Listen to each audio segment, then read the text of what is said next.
These are the sources that I used for this video, and I forgot to give a massive trigger warning at the beginning of this video. This video will contain topics talking about racism, physical and sexual abuse of children, and death of children. If these topics make you extremely uncomfortable, take care of yourself, click off this video, and find something that will get some serotonin in your system, because that's what we need right now. So take care of yourself, okay? I hear this saying so many times from people in regards to people of the LGBTQ community, like talking negatively about them, basically saying let kids be kids, as in I don't want my kid to see, you know, what the gay agenda is, but they have that let kids be kids thing for kids that are not black. As for a black child, they don't see them as a child. They don't see the childhood innocence of a child in a black child. They only see innocence and something that's not to be tainted in a white child. And I've compiled some research from different articles and a book that I've been reading. This is the book in question, Black Lives Matter at School. It's a pretty good read, I will say. Definitely want to get you that from a local library or whatever bookstore you guys shop online. I highly recommend this book. It's a very good read, honestly, and it also brings out all the injustices that black children face in school, in a place that's supposed to prepare them for the real world, but it just prepares them in more recent days to just expect racism. Now, this bias towards black children is based off of two terms that I'll go over with you real quick. The first term being adultification, which is defined as perceiving a child as older and more mature than their actual age, and anger bias, which is perceiving anger where it doesn't exist, which more or less describes racism. It's just one big anger bias to where anger shouldn't even be there. Like, why are you angry about us having more melanin than you? I don't see how that makes sense. But I'll mostly be talking about things I saw interesting in the book that I wanted to bring up to you guys. A sad fact that we have to live with in this country is that around 14 million students, those predominantly black, go to school that has a police officer and or a security guard on the premises, on the campus, instead of maybe a guidance counselor, a school nurse, a school psychiatrist, a school social worker. Those latter professions are honestly more important in a school setting, mostly high school, than a security guard or police officer, in my humble opinion. Because in high school, that's really when the kids are starting to get ready to either get a job, go to college, pick up a trade, so on and so forth. And they need guidance from another person in a higher field to basically show them ropes or just tell them what to avoid, what to do, so on and so forth. But with the endless amount of police officers and security guards in public schooling, they target black children more than white children. And it's more criminalization towards black children than white children. For example, if there were a fight to break out with black children versus a fight to break out with white children, the black children involved will most likely be suspended at best, expelled at worst. Whereas the white children involved will just get a slap on the wrist and a call to their parents. But there's one such case as of October 2019 of an 11-year-old black girl that was tackled and thrown to a wall by a white police officer for allegedly taking an extra carton of milk, which is baffling. It is absolutely baffling. And let's not forget the other biases towards black children compared to white children. Whereas black girls versus white girls, black girls are seen as quote unquote fast. They're seen as more emotionally and sometimes sexually mature, which is sick, by the way. Whereas white girls are seen as more pure, more or less something to protect. And with black boys versus white boys, the black boys are seen as more troublesome, more like the troublemakers of the group, less intelligent, more rambunctious, more rowdy, whereas the white boys, they are infantilized. For lack of better terms, they're infantilized.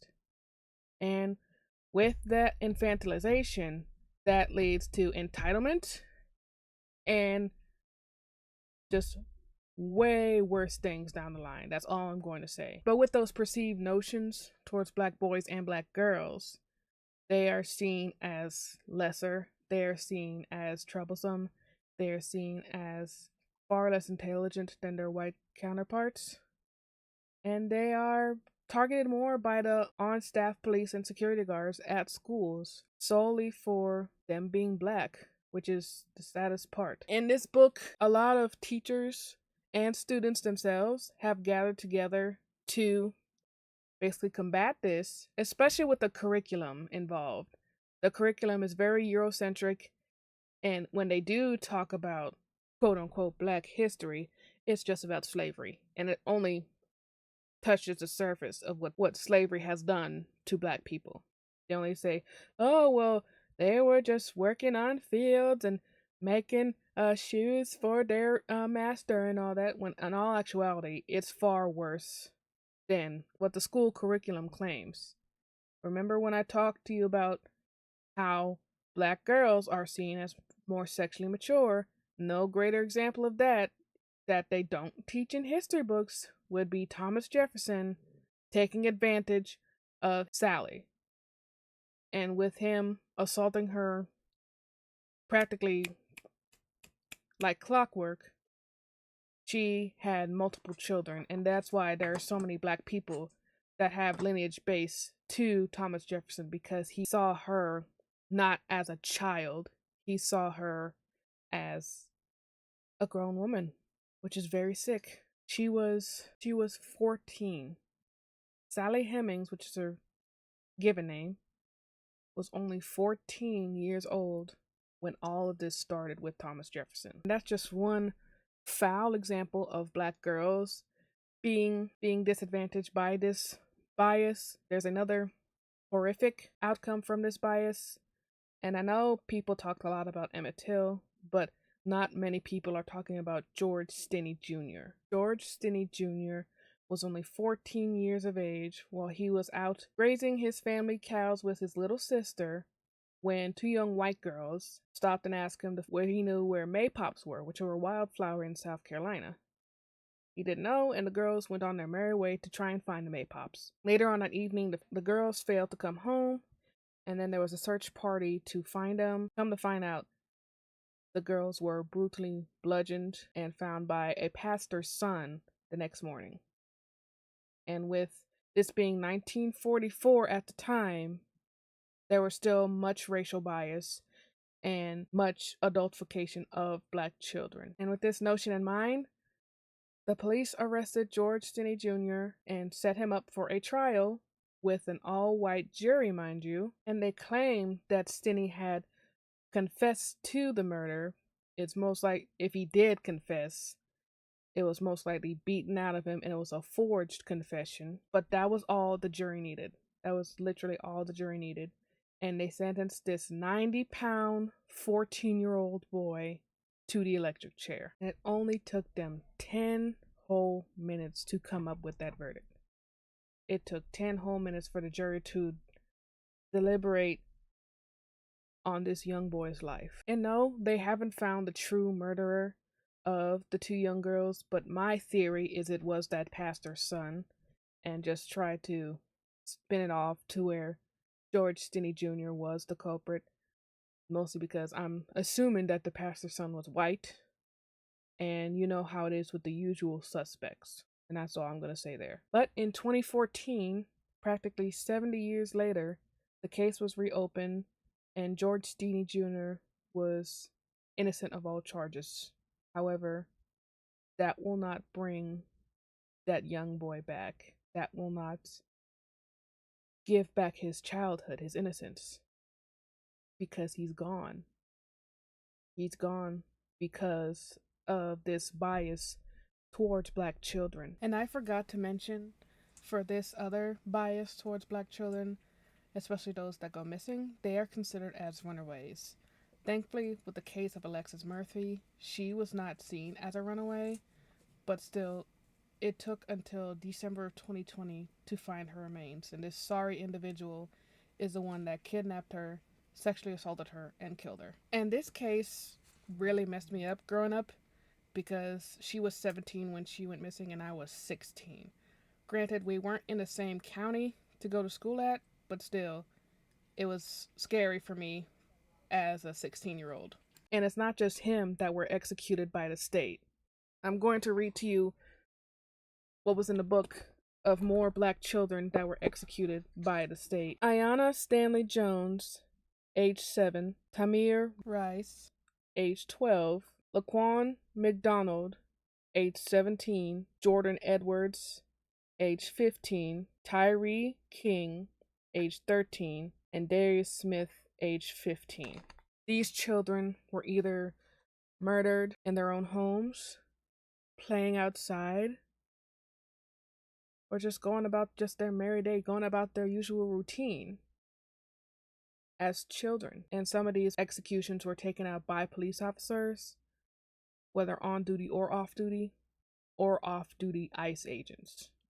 Matter of fact, Darius Smith was executed by an off-duty ICE agent back in 2017. And for those still wondering how we got to this point of adultifying black children, everything that deals negatively towards the black community is from white supremacy and slavery. As a matter of fact, the slave owners did not see black children as children. They saw them as labor.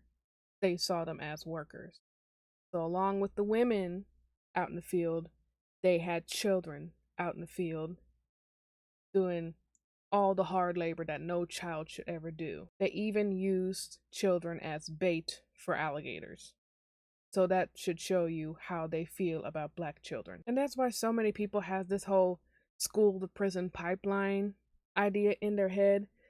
It's not because we are so used to so much routine in school that we would gravitate towards going to prison. That's idiotic at best. The school to prison pipeline is based off adultifying black children.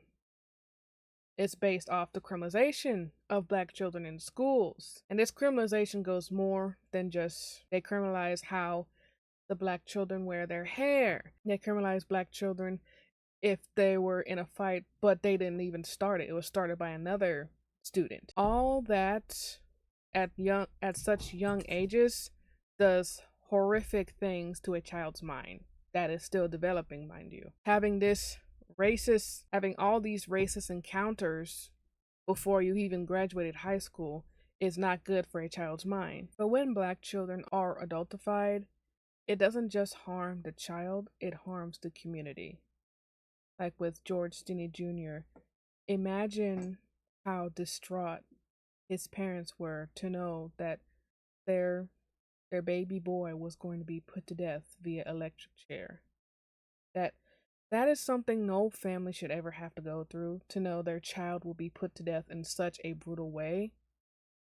It's barbaric. It's very barbaric, and we live in a barbaric country. But before I end this video, I'm going to read a poem that I saw in this book that was written by a student. It's written by a student named Kalani Rossman at Seattle Garfield High School, and it's titled, "They Don't Know the Half." Since we're seen as monkeys, it's only fair I address the elephant. It's the assumptions teachers hold about students with melanin. One that we're felons and we're stupid. We're loud and we're illiterate. But those are just preconceived assumptions produced by ignorance. Scariest thing about them is that those who have them are oblivious, talking down to me slow like I'm stupid, about work you've assigned as if I couldn't do it. If you leave me be, I could fly through it. Because I'm an intellectual, but I have to work 2 times as hard as my color-lacking classmates to prove it. All this teaching you need to do some more learning. Teach. Having trouble reading Deviante, but can perfectly pronounce Bella's last name from Germany.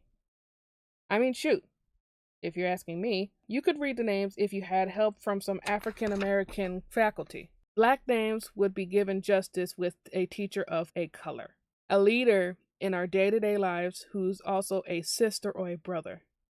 But instead, we have an ignorant quote unquote teacher with no racial bias training up there presenting, who voted for an orange man who they feel represents them and I feel resents me. Then they teach briefly about racism from our white textbooks like it isn't here too.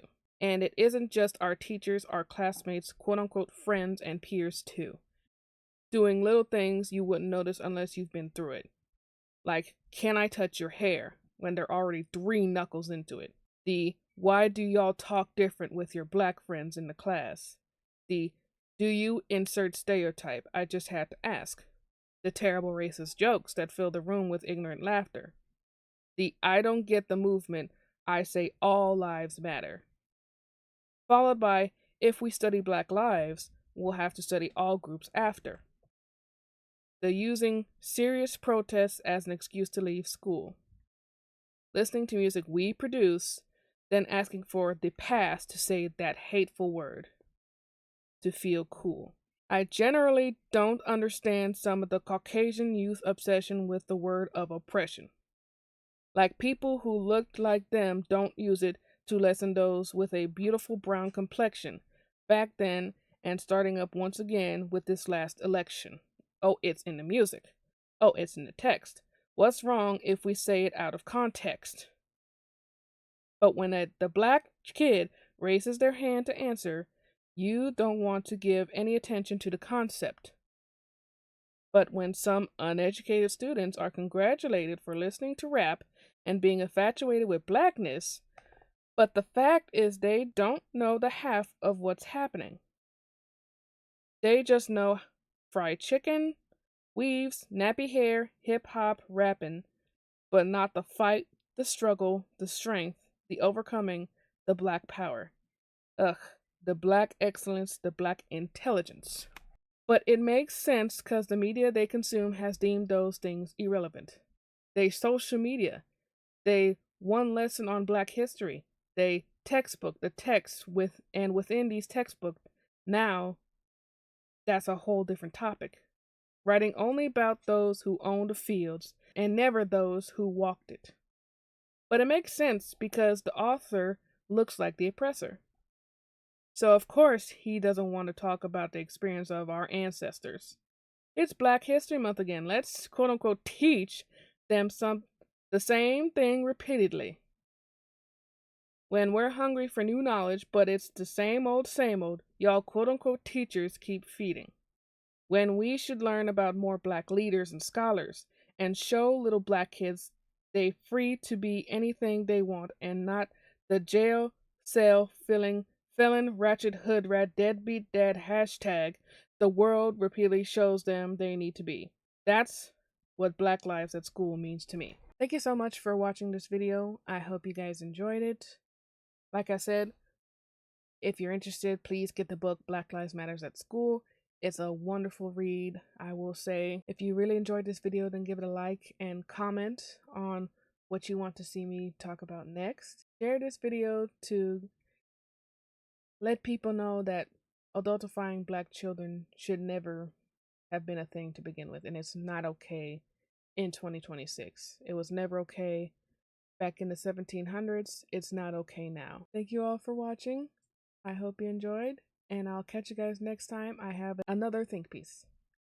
Take care now.